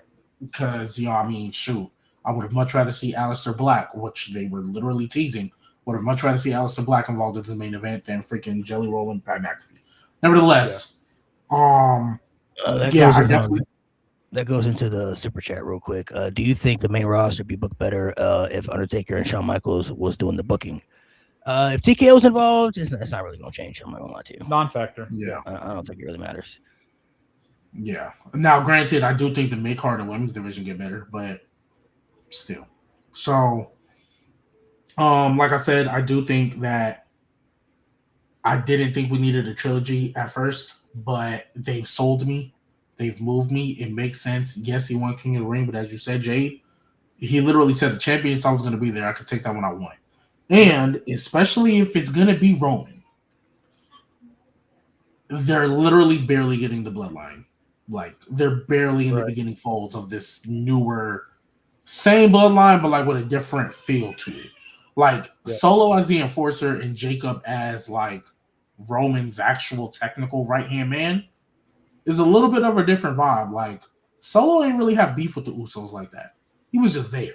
Jacob got beef with Jay specifically, and Roman is kind of like the Usos are there, but he ain't really like making them do nothing for real. Right. It's really Jacob that he's like, hey, yo, let's go handle this because, or like when the Usos try to handle it, they have to ask Roman. And then when it doesn't get handled, Roman's like, yeah, unleash the werewolf. You know what I mean? So it's a different feel. I'm rocking with it, but, you know, I need to see what these feuds look like afterwards. Nevertheless, Obafemi, I think, for sure, has a bright future. Now, what you do after Brock is the only thing that worries me because originally I wanted him to win the IC title and just have a long reign with it. But then eventually he has to lose. And I don't think they're going to give him the Keith Lee where I win this title and then relinquish the other one. I don't see them doing that. And Penta's still got a lot of support, so I understand you keeping it on. So I just need to see what he does in the meantime. Like what you do from August to Royal Rumble, because now that Sami Zayn has won this title, if you're a betting man, go to DraftKings, FanDuel, whatever you want, and go hammer Obafemi as the Royal Rumble winner. Yeah. Because I realistically don't see another one. So go now that Sami Zayn has got his little title win out the way, Obafemi for the Royal Rumble. Like I'm pretty much locking that in. And by the way, you gonna win the Royal Rumble when you got King of the Ring? No, well, that's what I'm about to say. Let me just say this: if Oba goes on to win the Royal Rumble and main event WrestleMania, that will bypass Kurt Angle, Brock Lesnar, whoever else you want to say, as the greatest main roster rookie first year in the history of professional wrestling, because he would have beaten Brock Lesnar twice, won the King of the Ring, won the Rumble, regardless of the result at the main event of WrestleMania, which we then assume he would win. And I think, especially if he wins the main event and becomes the world champion, I think that solidifies the greatest first year for any wrestler on the main roster ever. But I mean, that is a good point. So what does he do with his King of the Ring shot? I just don't see him taking off a Roman, so I don't know what he's gonna do. Like, I really don't. Somebody's gonna come in and mess that up. They have to. Why not just let Oba fight Roman and Brock, make a new star from the future, strike while the iron is hot? I think they're still doing that though. Like you still have the momentum and everything you want. He gets Brock in a Hell in a Cell, and he keeps his King of the Ring, so it's not like he has to sacrifice that and lose that. He beats Brock in a Hell in a Cell, and now he goes after the championship afterwards. It only makes his momentum even bigger because he just took down the beast in the most dangerous structure that WWE has had, you know, since its creation. So I think you get the same result. I mean, I know they said if you win King of the Ring, you get a title match at SummerSlam, so they did bend the rules a little bit. I understand that completely 1,000%, but Oba still gets what he's owed. He earned that opportunity, and he said, that title is mine. Whichever championship he's talking about, I can take it when I want. And, it's not like they said you can't have it. Oba bypassed it. You alluded to that earlier. Right. So let me hit y'all with some devil's advocate. Are y'all going to be okay if after this he goes and let's just say he chooses Roman and he loses by typical bloodline shenanigans? Are y'all going to be okay with that? No. No. I think Oba's the guy who beats Roman now. No, but I'm talking about this ain't at WrestleMania. I'm talking about right after Brock. That's his next. Yeah. That's kind of expecting. I mean, what else are he gonna do after SummerSlam? But that's what I'm saying. Like, we also I think they might have pushed Money in the Bank back for that reason, because Money in the Bank was supposed to be September. Now it's in October, so they might have pushed that back for that reason, because Survivor Series is like War Games now, so that would something. But my thing is, if we're saying that we don't think Roman's going to drop that title anytime soon because he's barely doing this whole new bloodline thing, I just didn't think he was going to drop it at SummerSlam. Okay, but if he drops it a month later, that's basically the same. August 1st and September 10th or whatever the next PLE is. It's in October. So they're not doing anything in September, like at all, like or end of August. What's at the end of August? Do they not have a pay-per-view after SummerSlam? They really have 2 months in between? The only one at SummerSlam they announced is Money in the Bank. That's in October. So, and of course, Survivor Series. Yeah, their schedule is all messed up this year because of all the shenanigans with the scheduling and all the changes they had to make. So I don't really know what's going on with the schedule at this point. Dang. So from wow. So from SummerSlam to October, because you said it's like October 10th or something. All right. From SummerSlam to October, there's no PLE, not even a Saturday night's main event, according to this. They might throw in a Saturday night's main event. It's just when is the Sundays main? Did they already do the Sunday night main event? When is that? That's No, the that's 18th. that's coming up. That's coming literally up next soon? week, actually. Oh, gotcha. Okay, No. That's in 2 weeks. but that's the night that Danhausen is facing JD McDonough as the Saturday night's main event, right? Yeah. Okay. That's coming up. So. All right. Okay, because I'm actually with you, Malik. I don't think because of the story they're telling with Roman and rebuilding this bloodline, they still got to do Solo in between. So unfortunately, as much as we don't like it, y'all know Solo and Roman are going to have another match. When's the last they time might. Roman? If it's not on Netflix, when's the last time Roman Reigns has wrestled on Raw? Other than the Netflix debut. That was it. So it's not going to be anytime then. So. But they might have a different direction for the bloodline that we might not be seeing. Like after the Seth stuff. But the bloodline and tribal chief don't work without that title. Well, don't forget that might be the same. This story might be a little bit different. Like he might. Don't forget that while Roman is wrestling Seth, we've also got the background story of Fatu and the Usos. You got Solo running around. So I don't know. There's a lot of things that could happen between. Because a part of me still don't really fully trust Jacob being like really down with the bloodline like that. Like he's doing it now. I think he's trying to. I think in storyline he's trying to figure. He's like, how do I get out of this? Yeah, I think he's making it seem like, all right, I'm a man of my word. So right, I'll toe the line for now. But that's why he's like, I'm not listening to Jay or Jimmy, because even when he told Roman, I listened to them. Roman said, especially we don't need yes man. Hypothetically, they supposedly they signed Zilla as well. So. Jacob and Zilla were a thing on the Indies. You know what I mean? So like that's his dog right there. So you don't think so realistically? Because somebody said there's a Saturday night's main event in Atlanta in September to kind of replace the Money in the Bank, right? Yeah. You don't think it's possible because again, Oba, if he handles Brock, we have to assume that the next thing he's gonna do is try to go after that title. We don't think it's crazy for a Zilla debut to cost Oba. Like obviously Jacob and the Usos are probably gonna do it too. Because Oba is. I mean, yeah, that could happen. They could do the long-term story, and that's how. And then Oba wins it at WrestleMania. Well, see, I still think it's Rock and Roman, bro. I still think that's what it is. I think somehow we end up at Rock and Roman. Yeah, that's why I think this bloodline thing is happening. I'm not going to sit here and act like I don't understand why y'all are saying that. Saudi would pay $10 billion for that match. Yeah, absolutely. I understand it. But I feel like we're trying to have our cake and eat it too. We want to push Oba to the moon. But if he faces Roman now, I don't think Roman is dropping that title before Mania. Because if Rock does not come back, if Rock fights Roman and it's not for the title, what's the point? We've already established on this podcast that the head of the table tribal chief gimmick does not hit the same if he's not holding the title.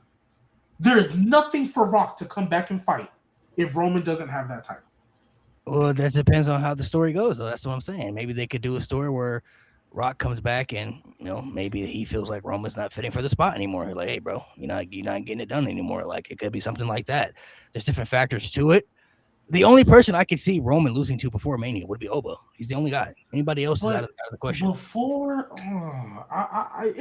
Which I honestly would prefer. I get it, but I have PTSD.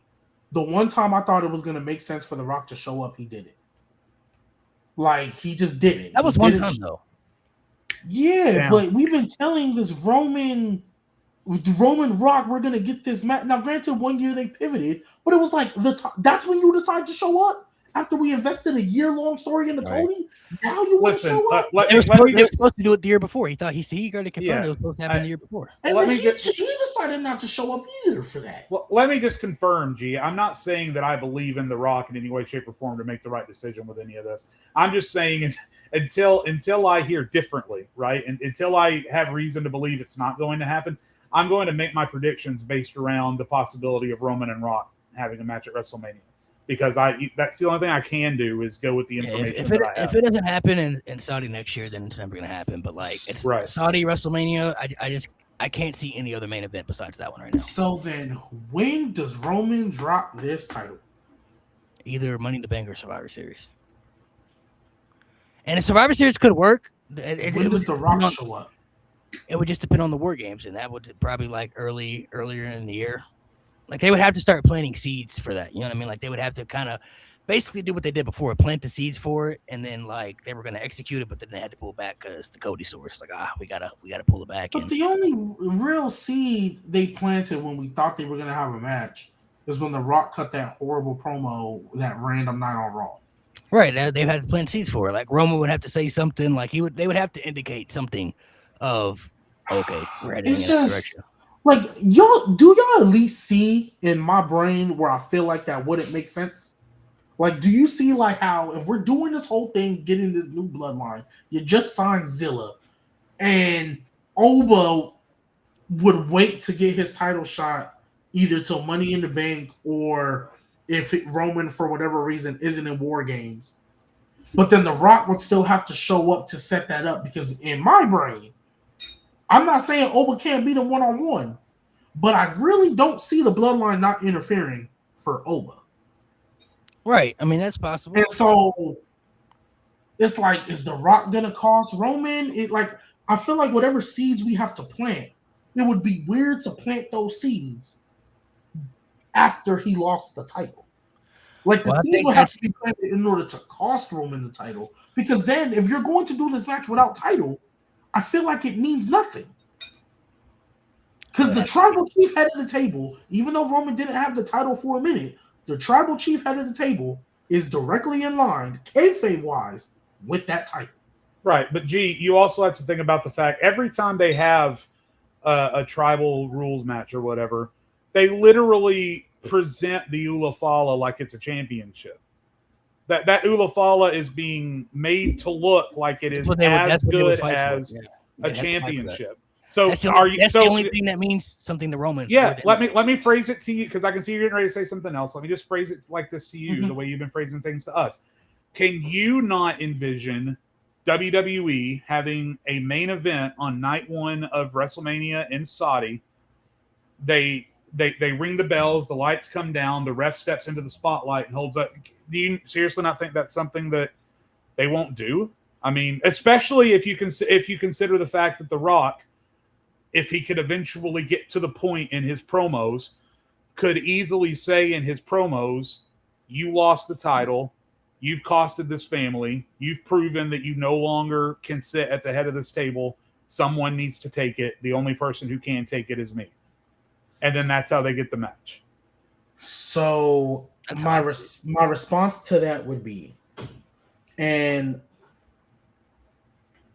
if my memory serves me correctly, every tribal combat match, even though, yes, they present that Ufalafala, whatever they want to call it, even though they present that, every tribal combat match has been for the WWE Championship.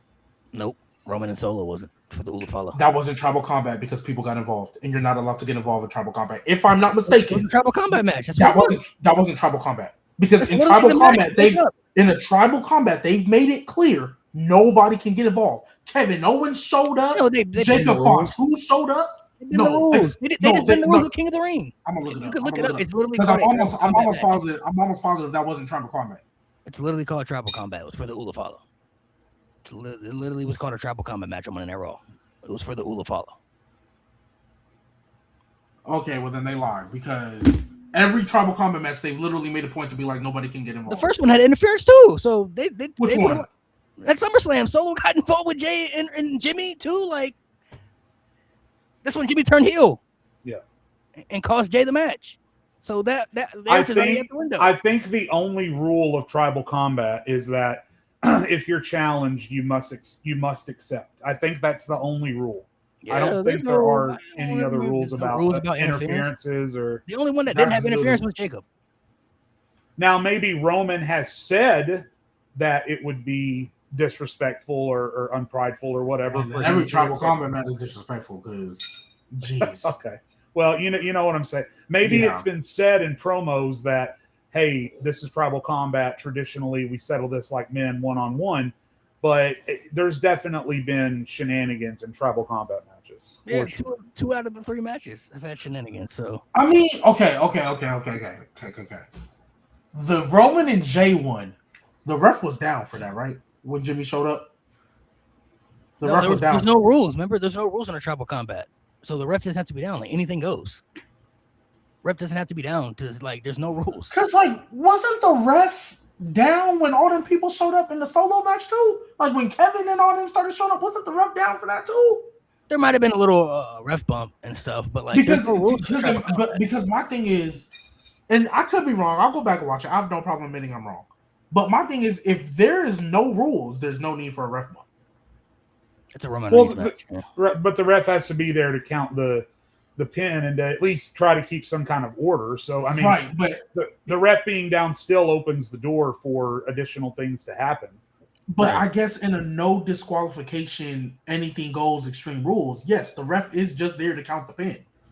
But I could have swore there was ref bumps in each of those because the whole deal was it's a no disqualification match, but you can't have outside interference. So you have the ref bump to open the door for. I'll go back and watch it. I could be wrong. I'm not gonna sit here and try to be stubborn about it. If I'm wrong, I'm wrong. Well, the thing about tribal combat, bloodline rules, whatever, is because those matches are coming not from WWE but from the bloodline, from the Anoa'i family. WWE on a match by match basis can literally make those matches whatever they want them to be, because they're not an official WWE match. They are an Anoa'i family tradition, which is an unwritten rule book for not a made up bloodline, but a made up tradition, right?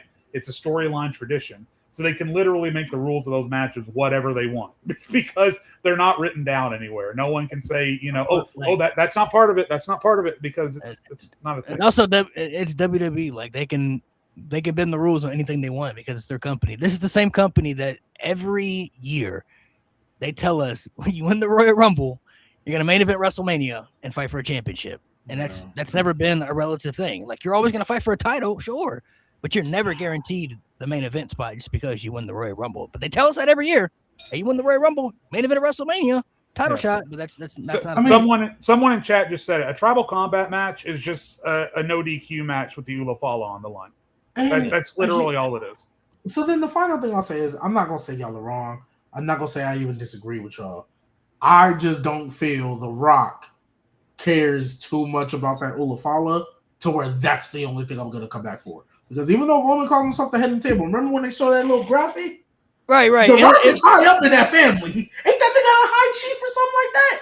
And it might be something more than that. We just don't know. I mean, and right now we can't see any narrative because we don't know. You know what I mean? So right now it's kind of hard to tell because every logical thing that you think would have made sense for the story is kind of bypassed now because years have gone by and it's like, all right, years and years have gone by now.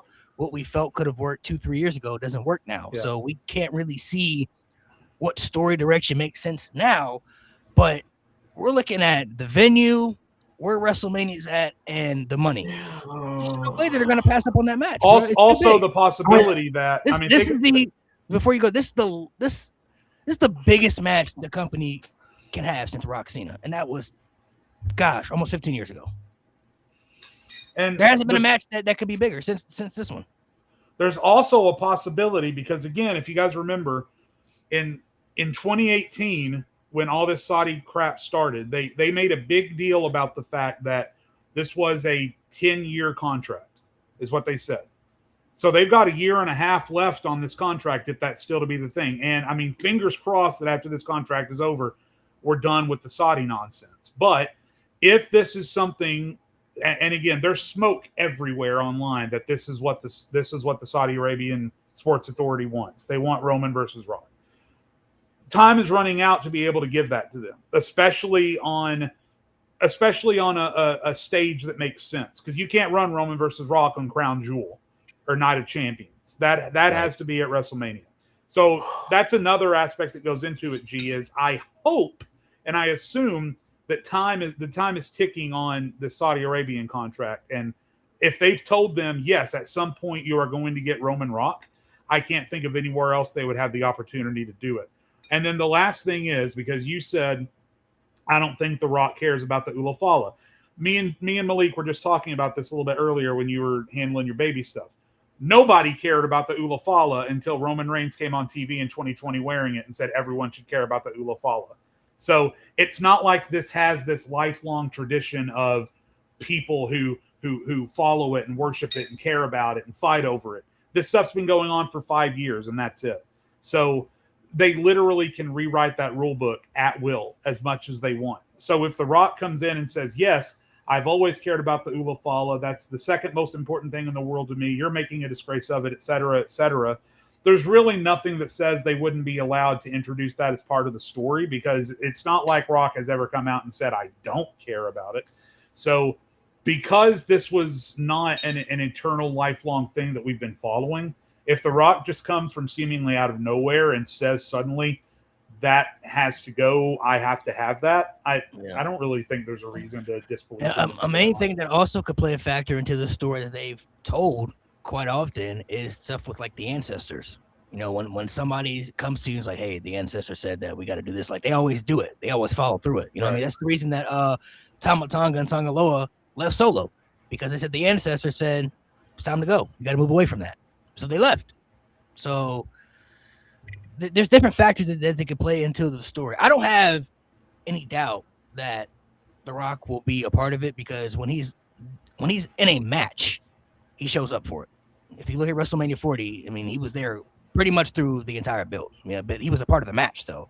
Of course, WrestleMania 41 was different. We expected to follow up with the heel turn, but that never happened. So that gives you like zero faith. We're kind of like, what happened there? But he wasn't in a match, though. So it's kind of just like, you know, he wasn't a part of what I guess they had future plans for, which is kind of crazy, but that's what they were telling. But as of right now, I just personally can't see Roman Reigns doing anything else at WrestleMania other than that match. That's why I think we're getting the Seth match at SummerSlam, because I think they kind of know that's what they want for WrestleMania next year. So, I mean, knowing WWE logic, it'll probably be for the world title, possibly, because that's something that I could see the company doing, because in their eyes, if it's for the world championship, it just makes the match quote unquote bigger, even though I think that's a false narrative. But I mean, Roman dropping the title before WrestleMania, I don't think is out of the question. It would just depend on where, and it would depend on who. And I think Oba would be the best option. You know, I think that makes the most sense,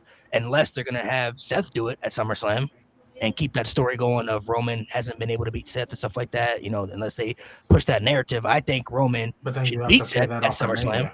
I'm about to say, but then you have to pay that off at Mania.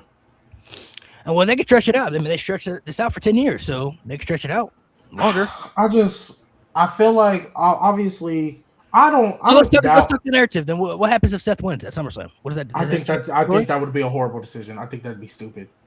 You think it'd be a horrible decision? Yes, I think it would be a stupid decision. I think it would be horrible, and I'd be out here crashing out. For what reason? Multiple. One, Oba beating Seth is not the same as Oba beating Roman. I think you gave Oba Brock, and assuming they don't fuck this up, you gave Oba Brock to make him a star so that you could say, yeah, when he beats Roman, we believe it. I don't think that Roman is very meticulous in everything he does. Since he's came back as tribal chief, they're very meticulous in every story they tell, every seed they plant. I do not think him and Oba would have had that exchange after Mania if they weren't going to do something with it. Okay. So that's why I think Oba beating Seth, that's like whatever to me. That's a regular Monday Night Raw. I can watch you beat Seth all day on Monday Night Raw. You beating Roman, that needs to be on a big stage, right? Seth also winning would then mean we have to drag out Roman and Seth again, because I believe this ain't gonna be a Triple H or Batista.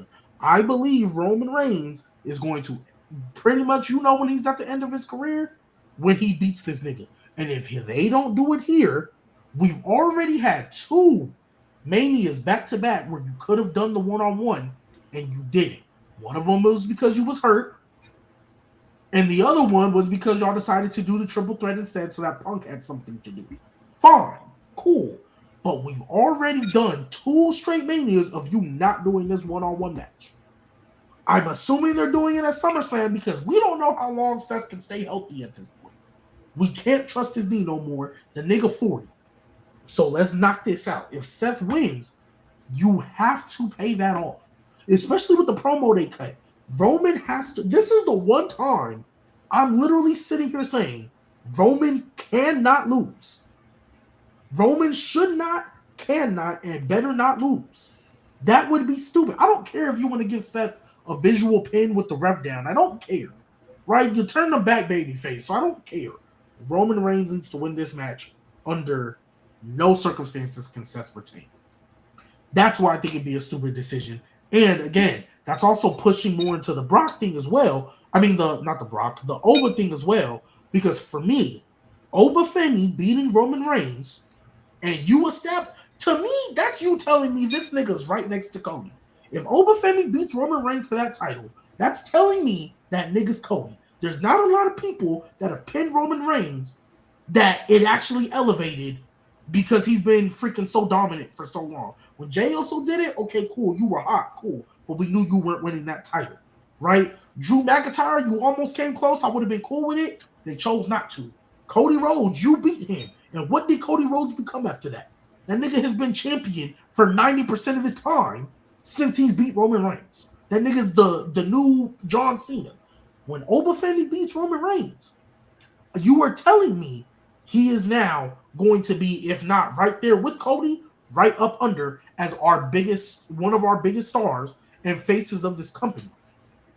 You can't do that, in my opinion, at a Money in the Bank. It'll be a great moment, but it's not going to feel the same as a WrestleMania.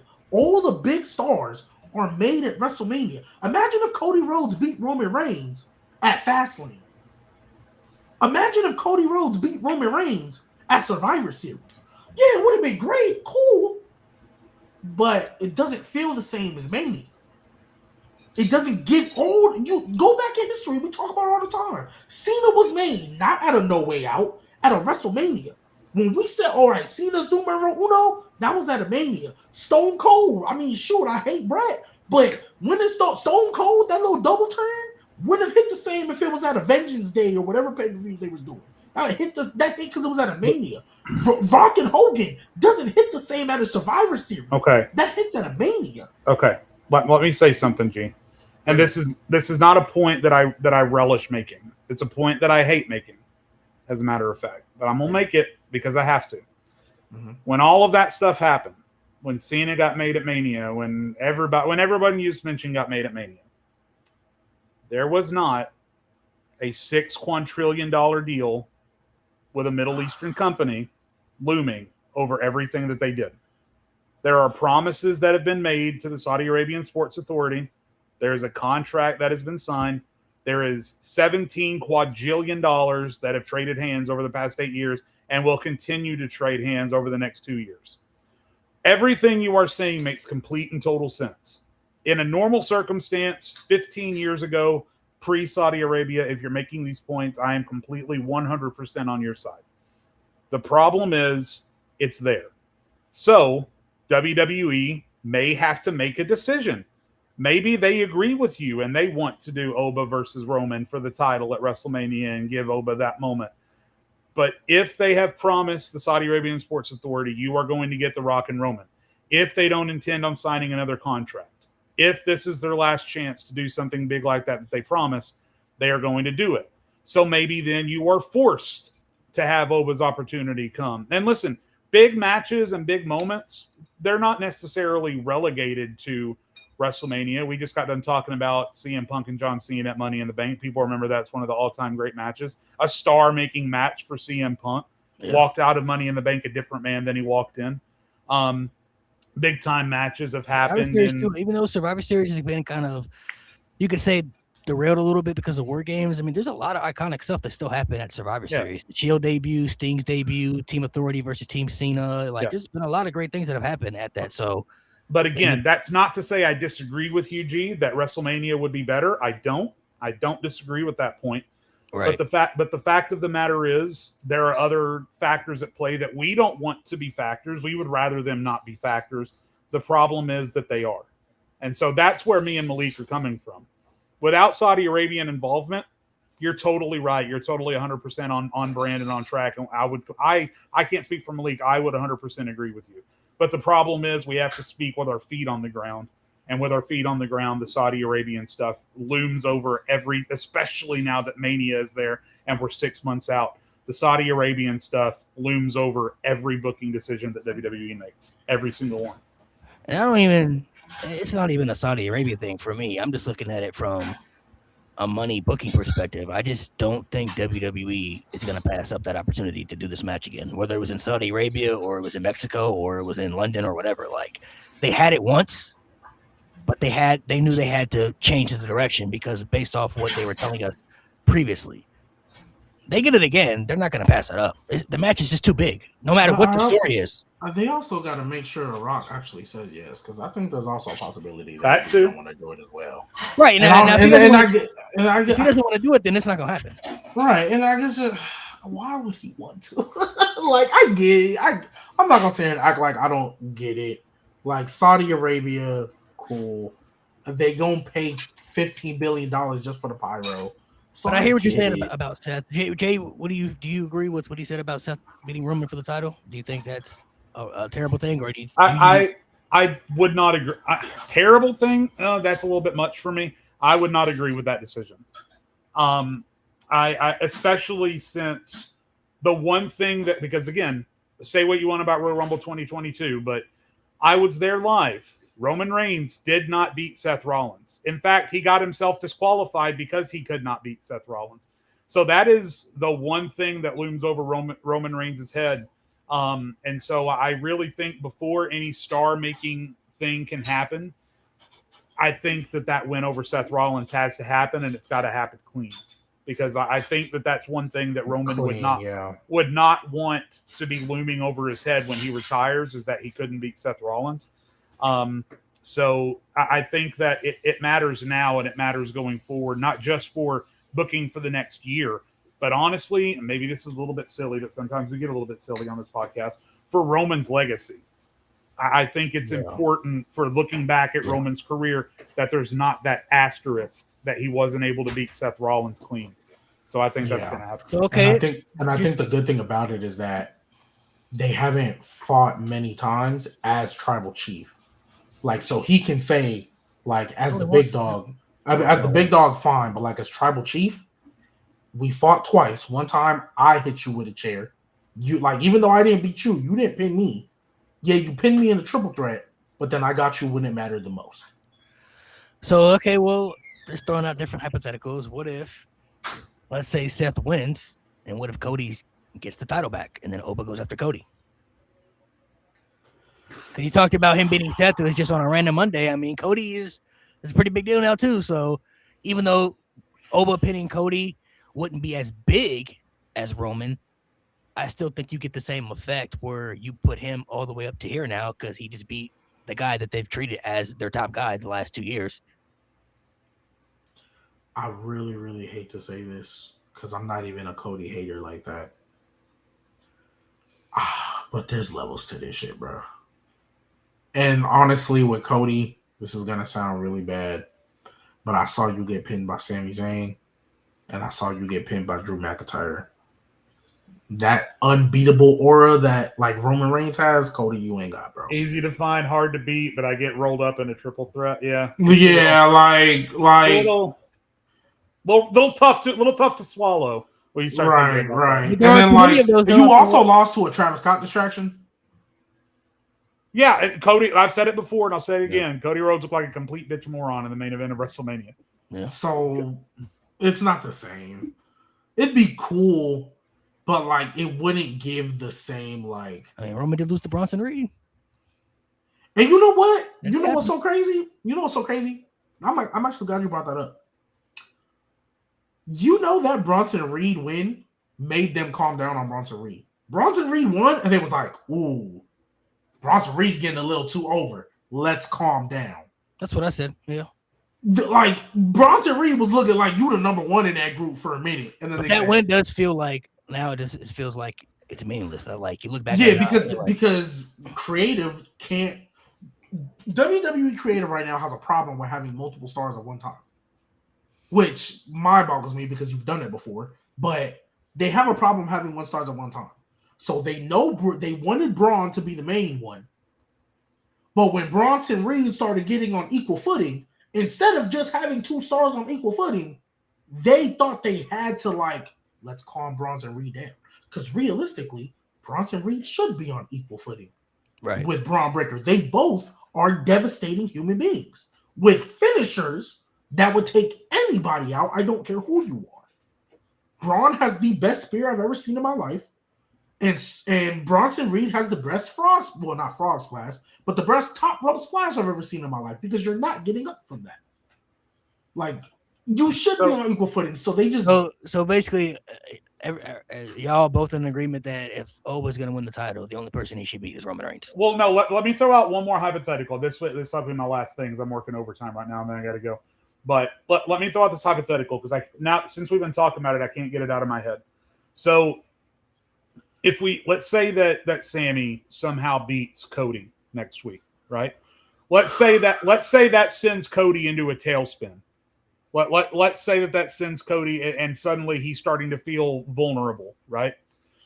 Let's say that Oba has beaten Brock. He proceeds to then say, all right, I'm going after my title shot. Cody Rhodes says, no, you're not. I've been screwed out of 2 straight title matches by Sami Zayn. If you think you're getting in front of me as a rookie, you got another thing coming. Boom, triple threat. Cody ends up getting the title in the triple threat. Cody is now a heel. Cody dodges Obafemi for the next half a year. Obafemi wins the Royal Rumble. Cody can now no longer dodge Obafemi. That happens at WrestleMania. And then we get Oba versus a heel Cody in the main event of WrestleMania so now it's at WrestleMania. Cody has had 6 more months to rebuild his brand and look like a little bit of a tougher out, because now he's operating on a different level than he was. And then we get the Oba Cody moment at WrestleMania. I mean, it's the only real out that I can think of where we still end up with Oba getting that crowning achievement at Mania. Yeah. My thing is, though, there's 2 matches that I really feel are going to happen at WrestleMania next year. One of them is Rock and Roman, and the other is Cody versus Punk. So if you do the heel turn, that obviously changes the plans with Cody and Punk if you're going to go the route you were talking about. But I kind of feel, looking at it hindsight, Oba goes through Brock and Hell in a Cell. The only other person on that level for him to beat would be Roman. That's the only guy. Cody, I think, would be there too, but like you mentioned before, there's levels to it. Oba beating Cody would be a big deal, but it wouldn't be the same as the feel of beating Roman. And I think that really bulletproofs Obafemi. He's a made guy now. But if we zero in on the Brock Lesnar of it all, though, you have to remember, who's the only other guy in the company to beat Brock 2 out of 3 times? Cody. Yeah, good point. So if you zero in on the Brock of it all, I mean, it makes a little bit more sense that for Oba and Cody to be the final, chess piece. So Cody did beat Brock twice. So yeah, that was a factor as well. It's tough because I generally just can't see anybody beating Roman for the title other than Oba. If it's not Oba, I don't know who it's going to be at this point. I don't think it's going to be Seth, nor should it be Seth, if you ask me. Shouldn't be The Rock. Don't think it's going to be him either. And look at everybody else on the roster. I don't want it to be anybody in the bloodline either, in the group. So yeah, I think Oba would be the best fit. It's just a big question mark of, it's kind of like the Brock situation that we were talking about a minute ago. Okay, when do they have Brock Roman 3? When do they have Oba Brock 3? How do we see that fitting into the schedule? We couldn't see any logical explanation of how it could fit at the time until they presented it to us, and now we're like, okay, that adds up. I think we're looking at the Roman situation the same, because the bloodline is getting any repackaged, so it's kind of like, I kind of really don't see him dropping that title unless it's at Mania next year, depending on who he faces. And if he does face The Rock, I don't even see him dropping it at Mania, so he'll probably hold it a little bit longer. So how does that factor into Oba winning the championship before Mania? And then the King of the Ring aspect, how long is he going to hold on to that? There's a lot of questions that we don't know right now. So I don't know, man. I wouldn't say I would hate that situation, because WWE does like to do the little build long-term stuff, but I do feel like which somebody mentioned in the comments earlier. I don't think you have to take that route with Oba. I get that you pushed his title match back, because you have the Brock feud to squash, so I understand that. I'm cool with that. But after SummerSlam, I'll be more than ready for him to win that championship anytime. I'm not gonna lie to you. Like whenever they wanted to make it happen, I would fully buy into it. I think there are certain people that have the it factor, and there are certain people where you don't have to give long-term booking to it. Certain people just have something that you have to strike while the iron is hot, as they say. And Obafemi right now could be the world champion and be believable as a main event guy. Right, like right now as I speak off rip, like he has that to him. So after SummerSlam, if it's not Cody or Roman, I don't know what direction we'll go with Oba as far as not the championship before WrestleMania, because I don't think he's going to hold on to his King of the Ring spot all the way up to WrestleMania. Sure. Yeah, G, go ahead. I know your gears have been spinning. Let me hear a little bit of what you got to say before I got to jump off. So then I'll make it quick. Okay. I'm about to contradict myself in the middle of the sentence, but I don't care. So if I look at WWE and how they like to do things, they're going to find a way to stretch this out until Mania. Now, with WWE logic, I'm about to contradict myself. I don't think they're going to do Rock and Roman. Like, now, the more I'm listening and the more I'm taking everything in, I don't think they're going to do it. I do think Saudi's going to ask for it, and I don't think they've stopped asking for it. I think once they knew they wanted Mania, I think that was the first question they asked. Can we But get I think the Rock? but I think WWE is going to tell them no. I don't think The Rock is going to do it. If you're going to suspend this title, yeah, give them. It's great to give them the King of the Ring title. I think that's amazing because honestly, out of everybody else, the only other person that should have won it was Braun Breaker, maybe Javon, and like a little maybe. But like those are the only two people that should have won it, in my opinion. So if you're going to suspend it for Brock, cool. Build something up to Mania. Because all Adam Pearce has to say is, you said you wasn't going to use your title shot at SummerSlam. Right. So I don't have to give it to you right then and there. And somebody will come in and mess with Oba. They found plenty of way. They stretched out Cody and Roman for a year. Right? Like when it was like, well, how are you going to do that after SummerSlam? They stretched that out. So they'll find a way. I'm fully convinced we're getting Roman Oba at Mania. Because I can't see Oba's crowning moment against Roman Reigns anywhere not Mania since they're not doing it at SummerSlam. I visually can't see Oba holding up the World Heavyweight Championship, standing over Roman Reigns, not in a WrestleMania ring. I can't see that. I even though it would be a great moment regardless, I can't see that anywhere but Mania. So I don't think we're getting Rock Roman. And I still think we get Cody Punk on the other side, which is great. That's the only person that Roman can face at Mania for me this year. Then because I don't even see Cody Roman 3. I don't care what stare off they have. I don't even see that. So let me ask y'all one last thing before we head off for both of you guys. Let's say Seth wins at SummerSlam, then what? You're on mute, Jade. Jade, you're on mute. That's not even a universe that exists for me. I can't. We're talking hypotheticals. Let's say it happens. I know, but there's so much other stuff. Like, if Seth wins, the only logical thing that happens from there is he loses because of somehow, some way he loses because of Solo Sikoa. Somehow, some way. That keeps Roman distracted so he doesn't immediately go back after Seth. And then we run, and then Seth and Punk can start building their thing somehow, some way. I mean, the more I kind of think about it too, I mean, if they give Seth the win, that would be an easy win for Oba. That would be the way we see Oba as champion. Like, okay, I had to make up this universe in my head. No, Jade, I'm so with you. I'm in the same boat. That's not a universe that exists for me. I'm in the same boat, bro. If Seth Rollins wins, bro, especially because of Solo Sikoa, man. So Roman Reigns would have lost his second feud. Because this is his second feud. All he's done is Jacob. He would have lost his second feud to Seth Rollins because of Solo Sikoa.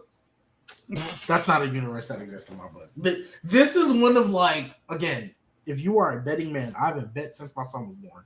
But if you are a betting man, this is one of those. Hey, I just need an easy win. I just need to double up my cash real quick. Go put 20 for 40. Go put 200 for 400.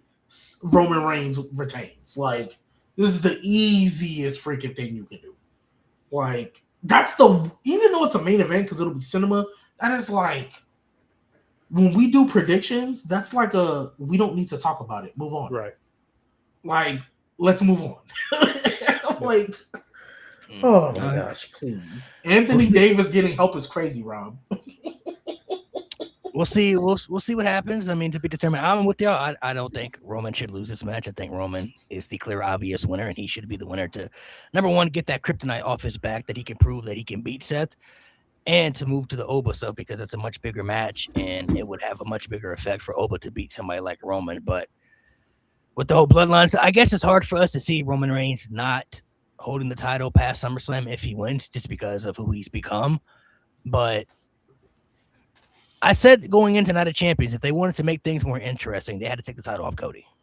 Yeah, whether it was Gunther or Sammy, like you want to make things a little bit more interesting. Having a big title change on a pay-per-view that isn't WrestleMania or SummerSlam with one of your top champions gives you the feel more of like, oh, we could maybe have more of this, where it's like your top superstars could lose the championship not on a big show. That used to be a thing where, like, you know, John Cena could lose his title on a random No Mercy, you know what I'm saying, or an Unforgiven show, and they could continue the story ever. So it's just hard to see Roman not losing if it's not SummerSlam or WrestleMania because of who he's become over the last few years. I get that, but I think it would make things more interesting if he lost the title to Oba before WrestleMania, preferably Survivor Series, because that is another big PLE, but to be determined. We'll see what happens. Make sure you guys subscribe. Once again, we're almost close to 1,000 over there. 3 more subscribers, y'all. 3 more subscribers, please. 3 more over there on the YouTube channel. Make sure you guys show love, subscribe. Hopefully you guys enjoy the pod, man. I appreciate you guys for tuning in every week for the casual watchers. So, man, we appreciate y'all. We notice y'all tuning in every week, man. Hopefully we'll have the whole squad back by next week. So make sure you guys stay tuned, subscribe to the show, and be on the lookout for more wrestling content as well.